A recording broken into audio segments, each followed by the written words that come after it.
Murakaza neza kumenya ICT TV, ikaze kumenya ICT TV. Akanya mukanya na Francis nkuko bisanzwe. Reka rero turebera hamwe akandi kantu k'ubwenge. Ugiye ufite kuri machine yawe folder, ukaba ufite folder ukawireba, ukaba ushobora kuba irimo icyo bita ama sub folder, nuko ngo ni folder irimo izindi. Ariko izo zindi ukaba utazi uburyo izo zindi wazishyiramo. Reka turebe ko folder washyiramo, wareba folder wa listing folder zirimo imbere muri yo, uburyo wazilistinga kugira ngo cyangwa wazibona bitasabye kuzifungura uyifungura. Icyambere twenda nakwibutsa nuko wabanza ugakora subscribe nimba utarayikora, nimba arayikoze kandi tawushimiye, nimba utarayikora ikora subscribe, ukore share, ukore comment kugira ngo tubashe kubana umunsi ku wundi. Muriboni channel ni Umenya ICT TV, muri kumwe na Francis nkuko bisanzwe. Nagira ngo rero mbageze isomo ryuko umuntu yareba folder cyangwa sub folder. Uri umunyeshuri, uri n'umuntu usanzwe, ariko ukanashaka kukareba ni gute wareba amaliste amafolder arimo imbere, ni gute wareba utari ngombwa kugenda ufungura imwe kuri imwe. Reka tubirebe aho uzanyura.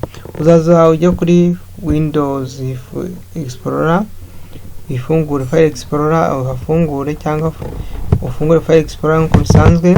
Tukigira hano yenda turareba folder iri kuri desktop.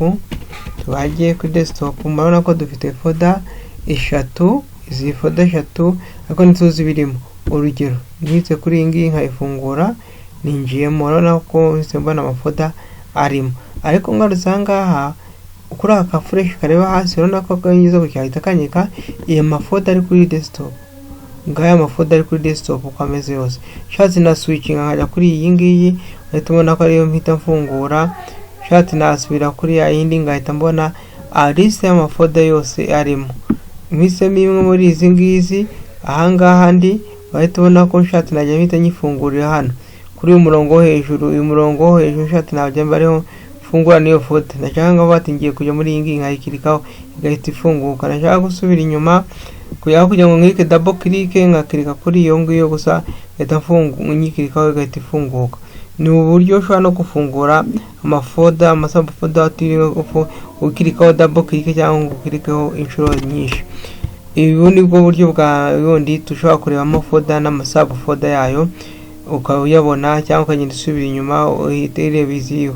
Ni urugero nimba nageze ngaho ngafungura iyi folder iyi ngiyi igafite umwuka gutya, ngafungura indi folder hano igafunguka, nyisemo ni choose gusa, uramara gukikaho igafunguka. Urabona ko ngeze muri folder zinga. Nshatse gusubira inyuma ngasubira imbere, ntagenda ndeba hano nkavata ndashaka folder irimo ahangaha, nkazitansire batari ngo ko nsubira inyuma cyangwa njya ku ahandi.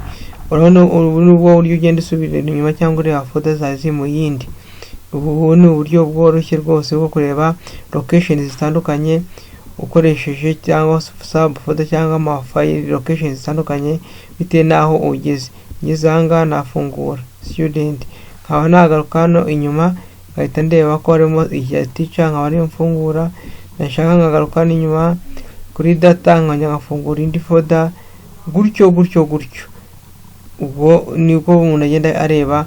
Ahenshi kwenda kukwereka amafolder cyangwa amadirectory n'amasub folder arimo imbere muri yo. Ni uburyo nangiye kwereka ako kantu kugira ngo nemera tuzajya ukenera kuzikoresha kugira ngo wende fungura usubira inyuma back, usubira hano kuri back wirukanka. Ushobora kubikoresha hano hose ugahita ubikontrola neza, ugatubona amadokima arimo. Murakoze murakarama, mwari kumwe na Francis Xavier.